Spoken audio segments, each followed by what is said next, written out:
मक्का Saudi अरब में स्थित एक ऐसा शहर है जिसे इस्लाम की राजधानी कहा जाता है। यही वो जगह है जहां से 1400 वर्ष पहले एक मजहब, एक पंथ या एक विचारधारा का जन्म होता है जिसे इस्लाम कहा गया। और आज इस मजहब के करोड़ों अनुयायी इस दुनिया के कोने कोने में है। इस बात में किसी को जरा भी संदेह नहीं कि इस्लाम मजहब मात्र 1400 वर्ष पुराना ही है, बल्कि मुसलमान भी यही मानते हैं। लेकिन यहीं पर एक बड़ा प्रश्न चिन्ह खड़ा होता है, जो कि यकीनन इस मजहब को मानने वालों के अंदर भी उठता होगा कि आखिर जिस अरब की भूमि से इस्लाम का जन्म हुआ, इस्लाम के पहले वहाँ किस सभ्यता को माना जाता था, इस्लाम से पहले वहाँ किस सभ्यता को मानने वाले लोग रहते थे, 1400 साल पहले आखिर अरब के लोग किस शक्ति में विश्वास करते थे। इस्लाम के जन्म के साथ जिन काफिरों के पूजा स्थल ध्वंस किए गए, जिनको भयवश इस्लाम को मानने पर मजबूर कर दिया गया, आखिर वो काफिर कौन थे? वो जिन्हें काफिर नाम दे दिया गया, वो किस पंथ को मानते थे, वो किस बुत की पूजा करते थे? अरब में जिन बुतों अर्थात मूर्तियों की पूजा करने वालों को 1400 वर्ष पहले काफिर नाम दे दिया गया, जाहिर सा सवाल है कि जब इस्लाम नहीं था तो अरब में वो कौन सा धर्म था जो अरब के लोग मानते थे? जिन मूर्तियों को तोड़ने का जिक्र इस्लाम में किया गया है, आखिर वो मूर्तियां किन देवी देवताओं की थी? ये ऐसे सवाल हैं जिनका जवाब इस्लामी विद्वान भी देने से कतराते हैं। वहीं जब दुनिया के सबसे प्राचीन धर्म के अनुयायी मक्केश्वर महादेव से संबंधित प्रमाणों का जिक्र किया जाता है, तो तथाकथित इस्लामिक विद्वान और कुछ सेक्युलर हिंदू उनका मजाक उड़ाते हैं। जबकि हिंदू सनातन सभ्यता की 2000 ईसा पूर्व से लेकर 3000 ईसा पूर्व तक की पुरानी मूर्तियां भारत के अलावा कई अन्य देशों में मिल चुकी हैं, जिनमें कई मुस्लिम देश भी हैं। यानी कि हिंदू धर्म इस्लाम के जन्म से हजारों साल पहले से इस दुनिया के कोने कोने में फैला हुआ था। तो जब हिंदू धर्म इस्लाम के जन्म से हजारों साल पहले से ही इस दुनिया के कोने कोने में फैला था, तो अरब में हिंदू संस्कृति की बात को ये इस्लामी विद्वान क्यों नकारते हैं? आखिर मक्केश्वर महादेव की बात को कैसे नकारा जा सकता है? चलिए जानते हैं क्या है वो हिंदू प्रमाण जो अरब के कोने कोने में बिखरे हुए हैं। क्या है वो काबा के उस शिवलिंग का रहस्य जिसने विदेशी इतिहासकारों को भी हैरानी में डाल दिया है? कौन से हैं ऐसे प्रमाण जो इस्लामी विद्वानों ने सदियों तक दुनिया से छिपाए रखे?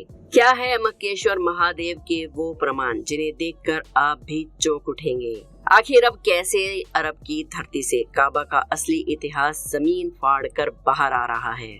आज हम आपको कोई हवाई बात नहीं बताने वाले हैं। बात होगी उन जिंदा प्रमाणों पर जो मक्का के इस्लाम से पहले उस समृद्ध हिंदू संस्कृति की गवाही देते हैं, जिसके सबूत आज भी मक्का की धरती में दफन है। यकीन मानिए ये वीडियो उन सेकुलर हिंदुओं की भी आंखें खोल देगा जो अपने धर्म के इतिहास पर सवाल खड़ा करते हैं। आज हम आपको एक दो नहीं बल्कि कई ऐसे स्पष्ट सबूत दिखाने वाले हैं जिसके बाद आपके मन में मक्केश्वर महादेव से संबंधित एक भी सवाल नहीं बचेगा। बस आपको करना इतना है कि हमारे साथ वीडियो के आखिर तक बने रहना है और कमेंट्स बॉक्स में हर हर महादेव जरूर लिख दें। तो चलिए शुरू करते हैं आज का वीडियो। जल्दी से हमारे चैनल को सब्सक्राइब कर लें। दोस्तों, अभी कुछ समय पहले इस्लाम के गढ़ सऊदी अरब की राजधानी रियाद में हुई खुदाई में 8000 साल पुराना मंदिर और यज्ञ वेदी मिली। इसके अलावा यहाँ ऐसे अवशेष भी मिले जिन पर देवी देवताओं के चित्र उकेरे गए हैं। ये जानकारी सामने आने के बाद ये तो कंफर्म ही हो गया कि सऊदी अरब का मूर्ति पूजा से पुराना रिश्ता रहा है। खैर, आप सबसे पहले ये वीडियो देखिए जो कि प्रसिद्ध गणितज्ञ और विद्वान तथा शंकराचार्य स्वामी निश्चलानंद स्वामी जी का है, जिन्होंने वेदों और शास्त्रों का अध्ययन करने के पश्चात मक्का पर ये बोला है। पुराण पर एक विशेषांक है गीता प्रेस से प्रकाशित, उसमें मक्केश्वर महादेव का वर्णन है। स्वामी निश्चलानंद स्वामी जी इस वीडियो में जो भी कह रहे हैं वो एक एक शब्द सत्य है और हर बात उन्होंने प्रमाण के आधार पर ही बोली है। इसके बाद हमने जब और रिसर्च की तो हमें काफी खोजबीन के बाद ये सब मिला। अगर आपको ये षड्यंत्र लग रहा है तो जरा रुकिए, ये कोई षड्यंत्र नहीं है बल्कि काबा का पुराना नक्शा है। यानी काबा का निर्माण वैदिक अष्टकोणीय आकार में किया गया था और सबसे हैरानी की बात तो ये है कि ऐसा नक्शा काबा के अलावा दुनिया में किसी भी इस्लामिक स्ट्रक्चर में देखने को नहीं मिलता। यहाँ आप देख सकते हैं कि वैदिक अष्टकोणीय आकार, जिसमें एक चतुर्भुज के ऊपर दूसरे चतुर्भुज को बिठाकर फिर बीच में मंदिर स्थापित किया गया था। यह वही जगह है जहाँ 360 मूर्तियां स्थापित थी, जिनका जिक्र इस्लामी इतिहास की पुस्तकों में भरा पड़ा है। इन 360 मूर्तियों के बारे में विस्तृत जानकारी हमें अल असनाम नामक किताब से मिलती है, और जिसने भी थोड़ा सा भी इस्लाम के उदय के बारे में या इस्लाम के इतिहास के बारे में पढ़ा होगा तो उसे ये पता होगा कि इस्लाम के उदय के साथ ही इन 360 मूर्तियों का जिक्र हर जगह आता है, जिनको इस्लाम के उदय के साथ ही ध्वंस कर दिया गया था। एनसाइक्लोपीडिया ब्रिटेनिका के अनुसार काबा में 360 मूर्तियां थी। आखिर यहाँ इतनी मूर्तियां क्यों थी? इसके विषय में ताबिश सिद्दकी ने इस्लाम का इतिहास नाम की सीरीज में लिखा है कि काबा के आसपास 360 मूर्तियों का होना इस बात की ओर इशारा करता है कि अन्य सभ्यताओं की तरह अरब के लोग भी ग्रहों की पूजा करते थे। इसके अलावा करेन आर्मस्ट्रांग अपनी किताब इस्लाम अ शॉर्ट स्टोरी में कहते हैं कि 360 मूर्तियों का होना साल के 360 दिनों की ओर इशारा करता है, और वहाँ ग्रहों से संबंधित देवी देवताओं की मूर्तियां भी थी। और उस समय लोग यहाँ हज करने के लिए आते थे, और वो लोग काबा के 7 चक्कर लगाते थे और इन सभी देवी देवताओं की पूजा करते थे। लेकिन जैसे ही इस्लाम का उदय होता है, ये 360 मूर्तियां नष्ट कर दी जाती हैं। लेकिन इन सारी मूर्तियों के केंद्र में जो एक पत्थर था वो नहीं हटाया गया। ये कोई सामान्य काला पत्थर नहीं था, बल्कि एक विशाल शिवलिंग था, और ये खंडित अवस्था में आज भी यहाँ पर मौजूद है, और मुस्लिम इसी पत्थर की पूजा करते हैं। मक्का के काबा में जिस काले पत्थर को चूमा जाता है, उसका भविष्य पुराण में भी उल्लेख मक्केश्वर महादेव के रूप में किया गया है। पहली शताब्दी के प्रसिद्ध रोमन इतिहासकार डियोडोरस सिकुली के मुताबिक भगवान शिव और काबा का प्राचीन जुड़ाव है।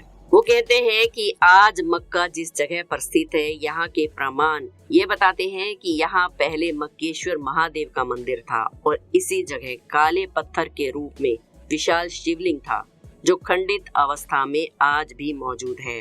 रोमन इतिहासकार की ये बात अपने आप में एक प्रमाण है, जो भगवान शिव के शिवलिंग की बात को और अधिक बल देती है।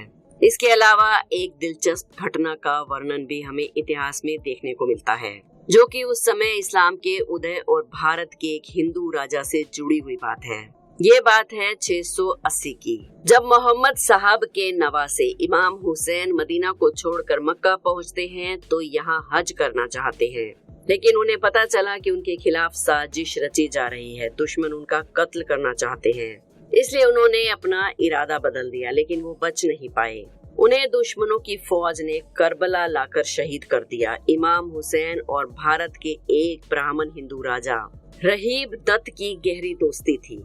कहा जाता है कि रहीब दत्त के कोई औलाद नहीं थी, इसलिए रहीब दत्त ने इमाम हुसैन से कहा कि आप ईश्वर से मेरे पिता बनने की दुआ करें। तब इमाम हुसैन इसके बाद काबा आते हैं और वे रहीब दत्त के लिए प्रार्थना करते हैं, और कुछ ही सालों के बाद रहीब दत्त 7 लड़कों के पिता बनते हैं।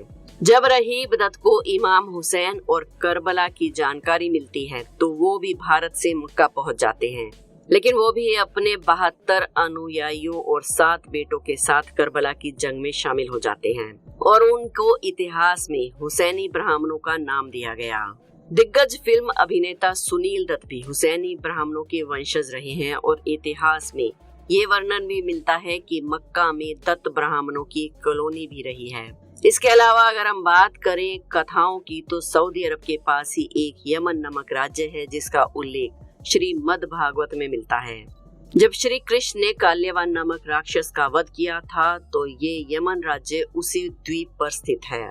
दोस्तों, असली बात तो ये है कि जिस पत्थर को चूमने के लिए मुसलमान मक्का जाते हैं वो हकीकत में शिवलिंग है, और यही कारण है कि किसी भी गैर मुस्लिम का मक्का में जाना मना है। आखिर ऐसा क्या है कि मुस्लिम इसे छिपाने की कोशिश कर रहे हैं? अगर ऐसा नहीं होता तो हिंदुओं का वहां जाना मना क्यों है? शायद इसीलिए भी कि यहाँ पर किसी भी प्रकार के हिंदू देवी देवताओं से संबंधित प्रमाण दुनिया के सामने ना आ जाएं और कोई बड़ा दंगा ना हो जाए। इसीलिए अरब सरकार ने बेहद सख्त निर्देश दिए हुए हैं कि किसी भी परिस्थिति में कोई भी गैर मुस्लिम यहाँ प्रवेश नहीं करना चाहिए। ऐसा कई बार हो चुका है कि कोई हिंदू या कोई गैर मुसलमान बनकर मक्का में प्रवेश करने की कोशिश करता है, लेकिन वो आज तक सफल नहीं हो पाए और पकड़े जाने के बाद उनको दंड दिया गया। इतिहास गवाह है कि जहां मक्का और मदीना की बात की जाती है तो सिर्फ मक्का मदीना ही नहीं बल्कि पूरे अरब पर सम्राट विक्रमादित्य जैसे कई हिंदू राजाओं का शासन रहा है। पर फिर सवाल ये भी उठता है कि अचानक अरब का हिंदू कहां गायब हो गया। इसका उत्तर इस बात में है कि जिस प्रकार हिंदुस्तान में इस्लामिक राजाओं ने कब्जा करके शासन करके हमारे हजारों मंदिरों को जमींदोज कर दिया, लाखों हिंदुओं के परिवारों को इस तरह से समाप्त कर दिया कि जैसे उनका कभी जन्म ही नहीं हुआ था, ठीक उसी तरह मक्का मदीना में भी तलवार की धार से शासन किया गया। हजारों मूर्तियां तोड़ दी गई। इन मूर्तियों की पूजा करने वाले अनगिनत लोगों की निर्मम हत्या कर दी गई। मक्का में जिस विशाल पत्थर को आप चादर से ढका हुआ देख रहे हैं वो कुछ और नहीं है बल्कि एक शिवलिंग है, जिसे आज की दुनिया की नजरों से छुपाकर रखा गया है। सदैव उसको काले वस्त्र से ढककर रखा जाता है। वरना जरा सोचिए कि उसको ढकने की क्या आवश्यकता है। अरब के इतिहास से लेकर पाश्चात्य देशों के इतिहास तक और पूरा का पूरा सनातन इतिहास मक्केश्वर महादेव मंदिर के प्रमाणों से भरा पड़ा है। आज हमने जो आपको बताया ये तो बस बहुत थोड़ा सा ही हिस्सा था। अगर आप इसके और ज्यादा प्रमाणों के बारे में जानना चाहते हैं जो कि मक्केश्वर महादेव से जुड़े हुए हैं तो हमें कमेंट्स में बताइए, हम इसके पर आपके लिए वीडियो जरूर लाएंगे। वीडियो पसंद आई हो तो एक लाइक जरूर करें, हमारे चैनल अनोखी दुनिया को सब्सक्राइब कर लें, कमेंट्स में हर हर महादेव जरूर लिखें। कल फिर मिलेंगे एक और वीडियो में। जय महाकाल।